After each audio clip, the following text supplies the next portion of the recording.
వికటకవి తెనాలి రామలింగని కథలలో ఈరోజు విజయనగరానికి రామలింగని ప్రయాణం అనే కథను చెప్పుకుందాం.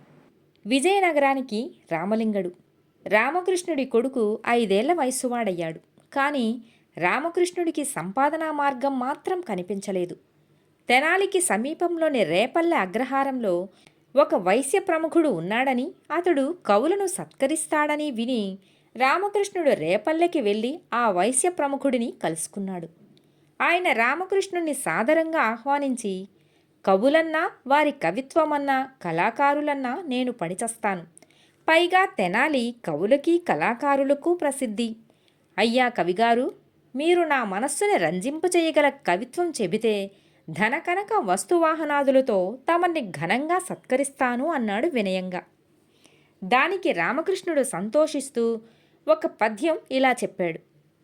విద్య నిగూఢ గుప్తమగు విత్తము రూపము పురుషాలికిన్, విద్య యశస్సు భోగకరి విద్య గురుండు విదేశబంధుడున్, విద్య విశిష్ట దైవతము విద్యకు సాటి ధనంబులేదిలన్, విద్య నృపాల పూజితము విద్య నెరుంగనివాడు మత్యుడే అని చెప్పాడు. అంటే ఆ పద్యానికి అర్థం ఇలా వివరించాడు. అంటే పురుషుడికి విద్యయే రూపం, విద్యయే గుప్తంగా దాచి ఉంచబడిన ధనం. విద్య సకల భోగములను కీర్తిని సుఖాన్ని కలుగుజేస్తుంది. విద్య అన్ని విషయాలు బోధించే గురువు వంటిది. పరాయి దేశాల్లో చుట్టంలా సహాయపడుతుంది విద్య. విద్య రాజపూజితం. అట్లాంటి విద్య లేనివాడు మనుషుడే కాదు అని వివరించాడు రామకృష్ణుడు. ఆ పద్య సారాంశాన్ని విన్న ఆ ధనవంతుడు పరిహాసంగా నవ్వి, ఏమిటేమిటి, విద్య లేనివాడు మనుషుడే కాడా? ఏమిటయ్యా నువ్వు చెప్పేది?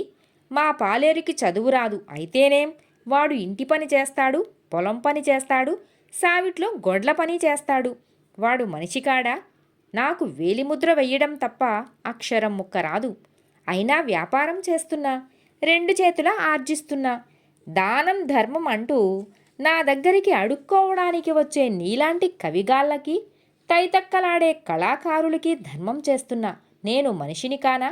వీధి అరుగు బల్లో 4 సంస్కృతం ముక్కలు ముక్కును పట్టించుకొని అర్థం పర్థం లేని డబ్బుకి కొనగాని పనికి మాలిన నీతులల్లి పద్యాలు రాస్తున్న నువ్వొకడివి మాత్రం మనిషివి, కవివా? నీ చదువు గొప్పదా? పెళ్ళాం బిడ్డల్ని పోషించలేని ఈ బోడి కవిత్వం ఏం చేసుకుంటా?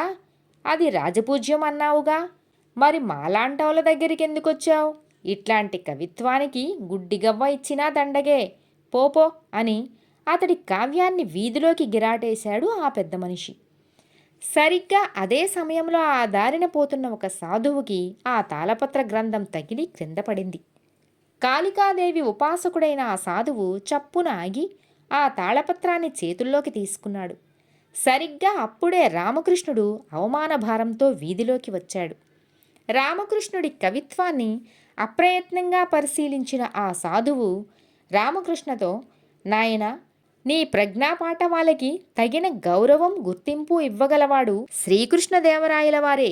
నువ్వు విజయనగరం వెళ్ళు, నీకు ఉజ్వల భవిష్యత్తు ఉంది, కాళీమాత నిన్ను అనుగ్రహిస్తుంది అని పలికాడు. అంతేకాదు అతడికి కాళికా మహామంత్రం ఉపదేశించాడు. ఆ సాధువు వాక్కుని విశ్వసించి భార్యాబిడ్డలతో విజయనగరం బయలుదేరాడు రామకృష్ణ. ఆ సాధువు తనకి ఉపదేశించిన కాళికా మహామంత్రాన్ని మనస్సులో నిరంతరం జపిస్తూ ఓ కాళికాలయం వద్దకు చేరుకుని అక్కడ ఆ రాత్రికి బస చెయ్యాలని నిశ్చయించుకున్నాడు. నిర్జన ప్రదేశంలో ఉన్న కాళికాలయం ఆలనా పాలనా లేక బూజులు పట్టి ఉంది. రామకృష్ణుని భార్య కమల గబగబా బూజులు దులిపి ఆలయాన్ని శుభ్రం చేసి అమ్మవారి ముందు దీపం పెట్టింది. సరిగ్గా ఆ సమయంలో పెద్దగా డప్పుల మోతలు కేరింతలు వినిపించసాగాయి. కోయజాతుల వాళ్ళెవరో అమ్మవారికి సంబరాలు జరుపుకోవడానికి వస్తున్నట్లున్నారు, వాళ్ళ కంటపడితే ప్రమాదం అంటూ రామకృష్ణుడు భార్యని కొడుకుని గర్భగుడిలోని అమ్మవారి విగ్రహం వెనక్కి పంపించాడు. తమ సంచులు మూట తెచ్చుకుందామని ఆలయంలోంచి బయటికి రాగానే కోయవాళ్ళు వచ్చి చుట్టుముట్టి పెడరెక్కలు విరిచి పట్టుకున్నారు రామకృష్ణను. అమ్మా, తల్లి, గొర్రెపోతుని తెగేసి ముక్కు తీర్చుకుందామని వచ్చాం. మనిషిని మా కంట పడేశావు. నువ్వు గొప్ప మహత్యం గలదానివి తల్లే. ఈ మనిషిని నరబలి ఇచ్చి ముక్కు తీర్చుకుంటా అన్నాడు కోయనాయకుడు ఉత్సాహంగా. దానితో అక్కడున్న కోయలంతా కేరింతలు కొట్టారు. రామకృష్ణుడికి పై ప్రాణాలు పైనే పోయినట్లయింది. అయినా ఎక్కడలేని ధైర్యం తెచ్చుకొని ఆగండాగండి, ఈవేల్టి నుంచి ఇక్కడ జంతుబలి నరబలి నిషిద్ధం, ఈ మాట మీకు చెప్పమని అమ్మవారు నన్నిక్కడ కాపలా పెట్టింది అన్నాడు నిర్భయంగా రామకృష్ణ. ఆ మాటలు విని కోయలు విస్తుపోయారు. ఒక కోయవాడు ఎక్కసెక్కం చేస్తూ, చెప్పాల్సింది నువ్వు కాదహే, అమ్మోరు తల్లి చెప్పాలి, చెప్పించు, లేదా నిన్ను బలేస్తాం అన్నాడు. కోయలంతా కూడా అవును అవును అని అరిచారు. రామకృష్ణుడు గొంతు పెద్దది చేసి, అమ్మా విన్నావా, వినిపించిందా, నువ్వే చెప్పాలట, స్వయంగా నీ నోటితోనే చెప్పాలట, ఏం చెప్తావా అని అరిచాడు బిగ్గరగా. మరుక్షణం అమ్మవారి విగ్రహం వెనుక నుంచి, అవున్రా, వాణ్ణి నేనే పంపించా, ఇక నుంచి నరబలులు జంతుబలులు మానేసి బుద్ధిగా బ్రతకండి, కాదంటారో ఒక్కొక్కళ్ళని నమిలి మింగేస్తా అని హోంకరించింది వెనకే దాక్కున్న కమల భయంకరమైన గొంతుతో. అంతే, అక్కడున్న కోయలంతా దండాలు తల్లే దండాలు, బుద్ధొచ్చింది, ఇక నుంచి పళ్ళు పాలు నైవేద్యం పెట్టి మొక్కుబడులు తీర్చుకుంటాం, ఈ పాలికి మన్నించు తల్లే అంటూ కోయలు లెంపలు వేసుకుంటూ గుడి బయటనుంచే సాగిలిపడి దన్నాలు పెట్టుకొని గుడిలోకి వెళ్లేందుకు ధైర్యం చాలక తాము తెచ్చిన పళ్ళు పాలు అక్కడే వదిలేసి, సామి, మా తరపున అమ్మోరికి నువ్వే నైవేద్యం పెట్టు సామి, దండాలు సామి దండాలు అని దన్నాలు పెట్టుకుంటూ గబగబా వెళ్ళిపోయారు. వాళ్ళు వెళ్ళాక రామకృష్ణుడు నిశ్చింతగా ఊపిరి పీల్చుకొని ఆ నైవేద్యాలన్నీ ఆలయంలోకి తీసుకువెళ్ళి అమ్మవారికి నివేదించాడు.